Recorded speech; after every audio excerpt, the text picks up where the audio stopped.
नमस्कार। SBT news में आपका स्वागत है। पेश है 30 दिसंबर गुरुवार दोपहर 3:15 बजे राजस्थान जोधपुर बीकानेर की बड़ी खबरें। केंद्र सरकार द्वारा कपड़ों पर बढ़ाई जाने वाली जीएसटी दरों में वृद्धि को लेकर दिल्ली के व्यापारी असंतुष्ट हैं। इसी के चलते गुरुवार को कपड़ा व्यापारियों ने बाजार बंद रखने का आह्वान किया है। इस बंद पर chamber of trade and industry के अलावा कपड़ा व्यापारियों की अन्य एसोसिएशन का भी समर्थन है। सरकार के फैसले पर दिल्ली के कपड़े के जो बाजार बंद हैं उनमें चांदनी चौक, करोल बाग, पीतमपुरा, लाजपत नगर आदि बाजार शामिल हैं। दिल्ली साड़ी मार्केंटाइल एसोसिएशन की ओर से कहा गया है कि केंद्र सरकार ने कपड़े पर 1 जनवरी 2022 से जीएसटी दर 5% से बढ़ाकर 12% की जा रही है। सबको पता है कि पिछले 2 सालों से व्यापार वर्ग बहुत परेशान रहा है, इसलिए आज हम सांकेतिक रूप से बाजार बंद कर रहे हैं। सरकार ने मार्च 2022 में समाप्त होने जा रहे वित्त वर्ष 2020-21 के लिए वस्तु एवं सेवा कर का वार्षिक रिटर्न भरने की समय सीमा 2 महीने बढ़ा दी है। अब कारोबारी 28 फरवरी तक रिटर्न दाखिल कर सकेंगे। केंद्रीय अप्रत्यक्ष कर एवं सीमा शुल्क बोर्ड ने बुधवार देर रात को ट्वीट करके ये जानकारी दी। इसमें बताया गया कि वित्त वर्ष 2020-21 के लिए फॉर्म GSTR 9 में वार्षिक रिटर्न भरने और फॉर्म GSTR 9C में स्वप्रमाणित समाधान विवरण प्रस्तुत करने की नियत तिथि 31 दिसंबर 2022 से बढ़ाकर 28 फरवरी 2022 कर दी गई है। राजस्थान प्रदेश भाजपा अब पूरी तरह से मिशन 2023 में जीत कर टारगेट लेकर एक्टिव मोड पर आई हुई है। हर बार की तरह इस बार भी इस मिशन तक पहुंचने में संगठन के अग्रिम मोर्चों पर बड़ा दारोमदार रहने वाला है। यही वजह है कि प्रदेश नेतृत्व इन मोर्चों को चुस्त दुरुस्त करने में जुटा है। इसी क्रम में प्रदेश भाजपा के 7 मोर्चों की कार्यकारिणी आज भरतपुर में जुटी हुई है। सभी मोर्चों की इस 2 दिवसीय संयुक्त बैठक में सीनियर नेताओं की मौजूदगी में मिशन 2023 में फतह हासिल करने का रोडमैप तैयार किया जाएगा। जयपुर नगर निगम हेरिटेज में लगातार मिल रही दलालों की शिकायत के बाद आयुक्त अवधेश मीणा ने अनाधिकृत व्यक्तियों की एंट्री पर पाबंदी लगा दी है। यानी कि अब हेरिटेज नगर निगम में दलालों के प्रवेश पर पाबंदी लगेगी। अब निगम मुख्यालय के 7 जोन कार्यालयों में अनाधिकृत घूमने वालों पर नजर रखी जाएगी। अनाधिकृत रूप से घूमने वालों ऐसे दलालों के खिलाफ मामला भी दर्ज कराया जाएगा। इसके लिए निगम आयुक्त अवधेश मीणा ने निर्देश जारी किए हैं। सतीश पूनिया के स्वागत में बीजेपी अल्पसंख्यक मोर्चा ने ताकत दिखाई। भरतपुर पहुंचने पर सतीश पूनिया का स्वागत किया गया। वहीं पूनिया को बड़ी माला पहनाकर गदा भी भेंट की गई। झौलाटाला गांव में अल्पसंख्यक मोर्चे द्वारा शक्ति प्रदर्शन किया गया। बीजेपी के आयोजनों में अल्पसंख्यक कार्यकर्ता इतनी संख्या में कम ही दिखे। सादिक खान और हमीद खान मेवाती की अगुवाई में स्वागत हुआ। राजस्थान लोक सेवा आयोग ने सांख्यिकी अधिकारी आयोजना विभाग आर्थिक एवं सांख्यिकी समीक्षा परीक्षा 2021 में शामिल अभ्यर्थियों को फॉर्म में ऑनलाइन संशोधन का विकल्प दिया है। अभ्यर्थी 31 दिसंबर से 9 जनवरी तक आवश्यक संशोधन कर सकेंगे। संयुक्त सचिव आशुतोष गुप्ता ने बताया कि 18 दिसंबर को अजमेर जिला मुख्यालय पर सांख्यिकी अधिकारी आयोजना विभाग आर्थिक एवं सांख्यिकी परीक्षा 2021 का आयोजन किया गया था।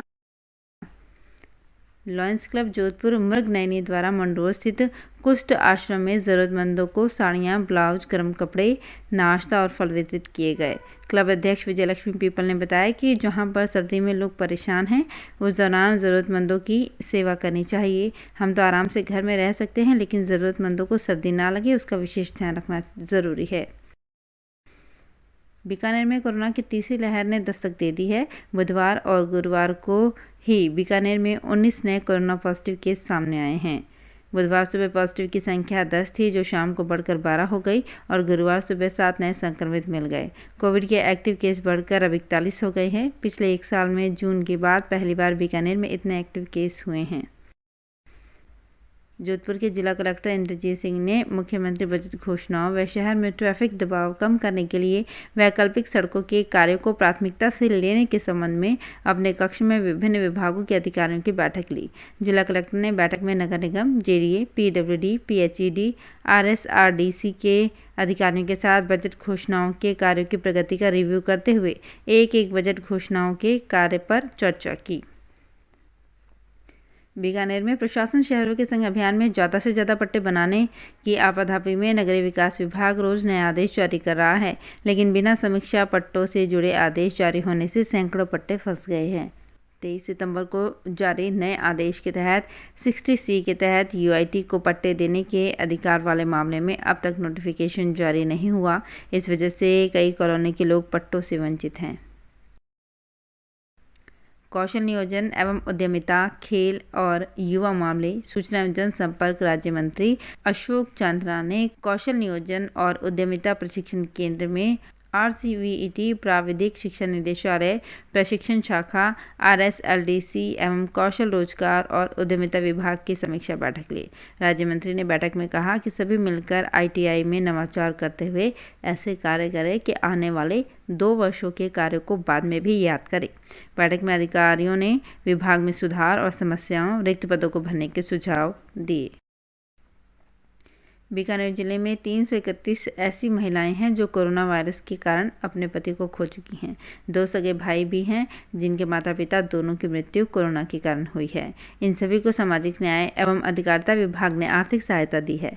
सरकार की कोरोना से जान गंवाने वाले लोगों के परिजनों को आर्थिक सहायता दिए जाने की योजना है। इसमें बीकानेर की 331 विधवा महिलाएं, उनके 169 बच्चे और माता पिता दोनों को खो चुके सगे भाइयों को शामिल किया गया है।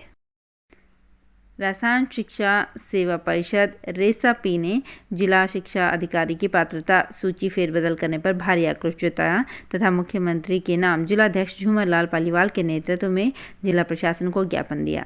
संगठन का आरोप है कि नए नियम राजस्थान शिक्षा नियम 2021 1 अप्रैल 2022 से लागू होने हैं, लेकिन शिक्षा विभाग के उच्च अधिकारियों ने एक वर्ग विशेष ग्रुप को लाभ पहुंचाने के आधार पर प्रधानाचार्य की पदोन्नति वर्ष 2012-13 से लागू कर दिया, जो गलत है।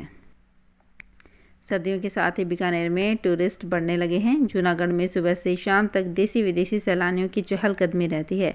इस साल दिसंबर में ही सबसे अधिक पर्यटक आए हैं। 29 दिसंबर तक 42,000 देसी पर्यटक बीकानेर आ चुके हैं। हालांकि विदेशी पर्यटकों की संख्या अब भी बेहद कम है। इस महीने सिर्फ 40 विदेशी पर्यटक ही बीकानेर आए, जबकि नवंबर में 33,000 देसी पर्यटक जूनागढ़ देखने पहुंचे थे। शारीरिक शिक्षा शिक्षक संघ जोधपुर के बैनर तले जिला शिक्षा अधिकारी मुख्यालय माध्यमिक शिक्षा अमृतलाल को ज्ञापन सौंपा गया। ज्ञापन में वर्ष 2019 में नियुक्त शारीरिक शिक्षकों के स्थायीकरण आदेश निकाले जाने की मांग की गई। इस पर जिला शिक्षा अधिकारी शीघ्र इस कार्य को संपन्न करवाने का आश्वासन दिया। तो फिलहाल इस बुलेटिन में इतना ही। फिर हाजिर होंगे कुछ और बड़ी खबरों के साथ।